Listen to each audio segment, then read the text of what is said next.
Hello guys, इस video में हम बात करने वाले हैं जापानीज ड्राइविंग लाइसेंस के बारे में कि जब भी कोई फॉरेनर्स यहाँ पे आते हैं तो उनको जापानीज ड्राइविंग लाइसेंस के लिए क्या क्या प्रोसीजर अपनाने पड़ते हैं और उसमें क्या क्या किस किस तरीके से आगे बढ़कर उसको लाइसेंस को आप ले सकते हैं। जब भी हम जापान में आते हैं अपनी कंट्री से तो हमें सबसे पहले ये करना चाहिए कि अपने जो ड्राइविंग लाइसेंस है उसको इंटरनेशनल में कन्वर्ट करा के आना चाहिए, इंटरनेशनल ड्राइविंग लाइसेंस में, क्योंकि इससे ये यहाँ पे सुविधा ये रहती है कि आप उस इंटरनेशनल ड्राइविंग लाइसेंस पर 1 साल यहाँ पे ड्राइविंग कर सकते हैं और इन बिटवीन आप यहाँ पे ड्राइविंग लाइसेंस के लिए अप्लाई कर सकते हैं। इस वीडियो में मैं आपको कि जापानीज ड्राइविंग लाइसेंस कैसे लें इसके बारे में आपको स्टेप बाय स्टेप पूरा प्रोसीजर बताएंगे, जिससे कि आपको अपना जापानीज लाइसेंस लेने में ईजी हो।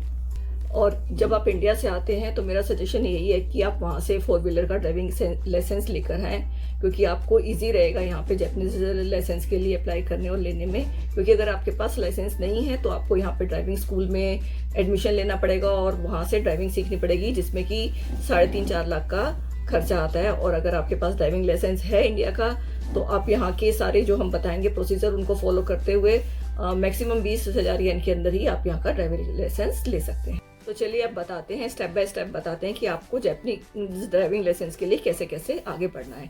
सबसे पहले आपको अपने इंडियन ड्राइविंग लाइसेंस को जापानीज में ट्रांसलेट कराना होगा, जो आप JAF के थ्रू उनके ऑफिस में भी जाके करा सकते हैं और ऑनलाइन भी करा सकते हैं। ऑनलाइन कराएंगे तो आपको एक बारकोड मिलेगा, जिसको जाके आप ये अपने घर के पास के किसी भी कन्वीनियंस स्टोर से जाके प्रिंट कर सकते हैं। तो ये ट्रांसलेट जो कराते हैं अपने ड्राइविंग लाइसेंस को JAF के थ्रू, वो आपसे 4,000 येन इसके चार्ज करते हैं। जब आप JAF में ट्रांसलेट के लिए अपना लाइसेंस दिया होता है उसमें आपको 15-20 दिन का टाइम लगता है। इन बिटवीन आप अपना जापानीज ट्रांसपोर्ट अथॉरिटी में फ़ोन करके अपना आगे का अपॉइंटमेंट बुक करा सकते हैं कि जिस दिन आप वहाँ पे रिटन टेस्ट देंगे। जहाँ से अब हमने अपने इंडियन लाइसेंस को जापानीज में ट्रांसलेट कराया है उसका लिंक हम डिस्क्रिप्शन में डाल देंगे, जिससे कि आप भी घर बैठे ऑनलाइन उससे अपना जो है लाइसेंस को ट्रांसलेट करा सकें। और जिस दिन आपको जब आपका ट्रांसलेटेड पेपर आ जाएगा तो आप अपने जो डेट आपकी फिक्स हुई है अपॉइंटमेंट की, उस दिन आपको वहाँ पे जाना होगा। उस दिन आपको अपना जो ट्रांसलेटेड पेपर है वो लेके जाना है, JIRO कार्ड लेके जाना है, पासपोर्ट लेके जाना है और लेटेस्ट फोटो लेके जाना है। फोटो आप वहाँ पे भी खिंचवा सकते हैं। जिस दिन हम वहाँ पे रिटन टेस्ट देने जाते हैं तो वहाँ पे जो हमारा जो टेस्ट है उसके अंदर 10 क्वेश्चंस आते हैं और वो हमारा जो इंग्लिश में, हिंदी में और अदर लैंग्वेज में भी अवेलेबल होता है, जिससे कि आपको वहाँ पे कोई टेस्ट देने में दिक्कत नहीं आती है। तो आपको बता दिया जाता है कि एक बुकलेट होती है कि आपको 10 क्वेश्चन उसमें टिक मार्क करने हैं। आपके पास ऑप्शंस होते हैं तो उन ऑप्शंस में से आपको टिक करना होता है। उन 10 में से आपको उस रिटन टेस्ट को क्लियर करने के लिए 7 क्वेश्चंस को पास करना जरूरी होता है। उसको क्लियर कर लिया या नहीं भी क्लियर किया तो 15-20 मिनट के अंदर आपको आपका रिजल्ट मिल जाता है। और उस रिजल्ट आने के बाद आपको बताया जाता है कि आपको ड्राइविंग टेस्ट के लिए किस दिन आना है और वो दिन आपको बता दिया जाता है। और साथ में आपको एक मैप दिया जाता है, जहाँ पे जिस रूट पे आपको रूट मैप दिया जाता है कि जिसमें आपको ड्राइविंग करनी है, जो कि आप उस टाइम के पीरियड में जब आपका ड्राइविंग टेस्ट है तो आप उसको याद कर सकते हैं कि हाँ आपको किस रूट पे करना है ड्राइविंग। जब हम रिटन टेस्ट क्लियर कर लेते हैं तो वहाँ से हमें ये 3-4 पेपर मिलते हैं। एक रूट मैप मिलता है, एक ये पेपर मिलता है जिसके अंदर ये मेंशन होता है कि एक तो हमें पेमेंट कितनी करनी है, 2050 येन की पेमेंट करनी है और हमें उस दिन क्या क्या लेके जाना है, क्या प्रिपरेशन करके जानी है उस दिन टेस्ट के लिए। जो आपको मैं बताई थी कि आपको एक मैप दिया जाता है, वो इस टाइप से एक मैप दिया जाता है कि आपको किस रूट पर ड्राइविंग करनी है। तो आपको इस रूट पे सारे रूल को फॉलो करते हुए ड्राइविंग करनी होती है। तो अधिकतर फॉरेनर्स को यही रूट्स दिया जाता है। वहाँ से आपको ये पेपर मिलता है जहाँ पे आपको फिर 30 मिनट के लिए 700 येन की पेमेंट करनी पड़ती है इस रूट पे प्रैक्टिस करने के लिए। और इसमें सबसे ज़्यादा ज़रूरी ये है कि आपके साथ एक तो आपके पास अपनी गाड़ी होनी चाहिए और दूसरा एक पर्सन होना चाहिए जिसके पास जापानीज ड्राइविंग लाइसेंस हो, अदरवाइज आप इसमें प्रैक्टिस नहीं कर सकेंगे। अगर आपके पास कोई ऐसा नहीं है कि जिसके पास जापानीज लाइसेंस हो तो ये कुछ स्कूल की लिस्ट है ड्राइविंग लाइसेंस के लिए जो ट्रेनिंग देते हैं। इन स्कूल से आप इंस्ट्रक्टर को वो हायर कर सकते हैं जो कि आपको उसी रूट कोर्स पे आपको प्रैक्टिस कराएंगे, जिसके लिए वो 10 से 12,000 येन का 1 घंटे का चार्ज करते हैं। Hello guys, good morning. कैसे आप सब लोग? बढ़िया, मैं भी बढ़िया। और आज हम लोग यहाँ पे आए हुए हैं, मेरे हस्बैंड का एक ड्राइविंग टेस्ट है, लाइसेंस के लिए, ड्राइविंग लाइसेंस के लिए टेस्ट देने आए हैं। और मैंने को लगा जो मुझे जानकारी है मैं आप लोगों से भी शेयर करूँ। ये ये वो एरिया जहाँ पे रिटर्न टेस्ट होता है, मैं जितना दिखा सकती हूँ वो दिखाऊंगी। यहाँ पे टेस्ट होगा, उससे पहले आपका आई टेस्ट होगा। उसके लिए सामने ये काउंटर्स बने हुए हैं, यहाँ पे आपका आई टेस्ट होता है।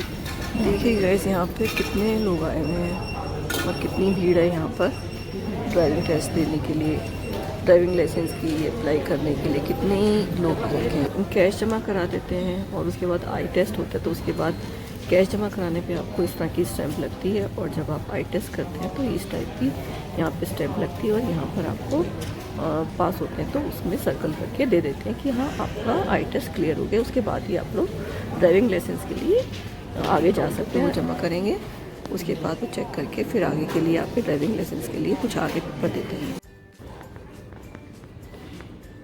हेलो गाइस, ये वो एरिया है जहाँ पे ये लोग ट्रेनिंग देते हैं, व्हील ट्रेनिंग, जो लेक्चर देते हैं कि कैसे क्या रूल फॉलो करने हैं, उसके लिए अंदर गए हैं।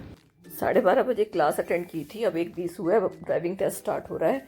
और तो गाड़ी में बैठने से पहले आपको, जब आप गेट खोलेंगे, पहले लेफ़्ट देखना है कि कोई चीज़ आ तो नहीं रही, राइट देखना है, फिर दोबारा लेफ़्ट देखना है, फिर उसके बाद ही आपको गाड़ी का दरवाज़ा खोल के ड्राइविंग सीट का बैठना है। और बैठने के बाद भी आपको सबसे पहले अपनी सीट एडजस्ट करनी है, साइड मिरर्स देखने हैं, बैक मिरर को सेट करना है। अगर ठीक भी है सारी चीज़ें, तब भी आपको उनको दोबारा सेट करना है। फिर आप अपनी बेल्ट लगाएंगे, इंस्ट्रक्टर से पूछेंगे उसने लगाई है कि नहीं लगाई, और फिर उसके बाद आप अपना ड्राइविंग स्टार्ट करेंगे। समझो अगर आपने ये कुछ शुरू के पॉइंट्स को अगर आपने कर लिए अच्छे से, तो काफ़ी हद तक आप उनको इम्प्रेस कर लेंगे और अपना टेस्ट क्लियर करने में आपको ईजी होगा। और उसके बाद एक चीज़ और है कि अगर जब आप ड्राइविंग टेस्ट दे रहे हैं ना, तो आपको अच्छे से दोनों तरफ गर्दन घुमा के देखना ज़रूरी होता है, क्योंकि जिससे कि उनको लगे कि हाँ आपको अवेयरनेस है, आप दोनों तरफ देख के अच्छे से ड्राइविंग कर रहे हैं, जिससे कि ड्राइविंग लाइसेंस देने के बाद आप अच्छे से ड्राइविंग करें और किसी की भी तरह की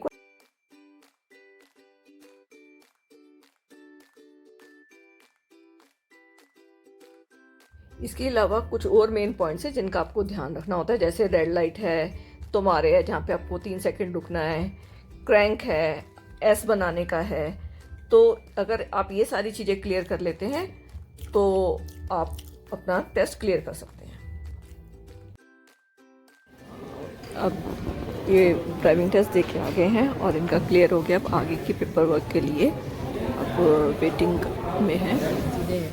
お金買って、あとはさっきの最初の部屋で待っててください。 इन्होंने भी टोकन दिया है, अब वहाँ पे सामने पेमेंट करेंगे। उस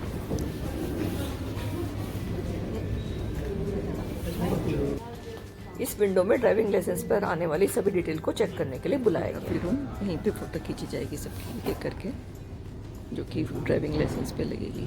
अभी फ़ोटो खींचने के बाद उन्होंने कहा है कि अभी 1 घंटा और लगेगा, अभी 4 बज रहे हैं, तो कहीं 5 बजे तक आपको आपका लाइसेंस मिल जाएगा। तो 1 घंटा भी यहाँ पे और वेट करना पड़ेगा लाइसेंस लेने के लिए। सुबह के टाइम तो काफ़ी भीड़ थी, क्योंकि यहाँ पे रिन्यूअल के लिए काफ़ी लोग आए हुए थे सुबह, और सुबह के समय सभी जिनको अपना ड्राइविंग लाइसेंस रिन्यू कराना था सब लोग आए हुए थे, तो इसलिए सारे काउंटर भी खुले थे और भीड़ भी बहुत थी।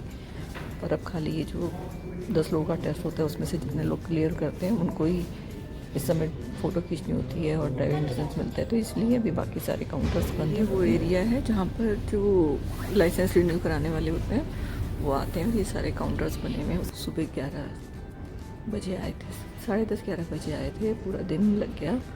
पर यहाँ पे ये है कि जैसे अगर आप ड्राइविंग टेस्ट क्लियर कर लेते हैं तो ऐसा नहीं है कि आपको ये है कि बाय पोस्ट भेजेंगे या फिर दोबारा बुलाएंगे। यहाँ पे आपको सेम डे मिल जाता है, बस टाइम ज़रूर लगता है। सुबह से आने के बाद ये मान के चलो कि आपको पूरा दिन यहाँ पे लग जाएगा। आप ये सोच के यहाँ बुलाने के लिए आ गए थे इंस्ट्रक्टर कि हाँ आपका ड्राइविंग लाइसेंस बन गया है, आप लोग कलेक्ट कर लें। तो सब लोग ये 11 नंबर काउंटर पे अपना अपना लाइसेंस लेने के लिए पहुँच गए। फाइनली इस विंडो से हमें अपना ड्राइविंग लाइसेंस मिल गया। चलो फाइनली लाइसेंस लेके अब घर की तरफ निकलते हैं।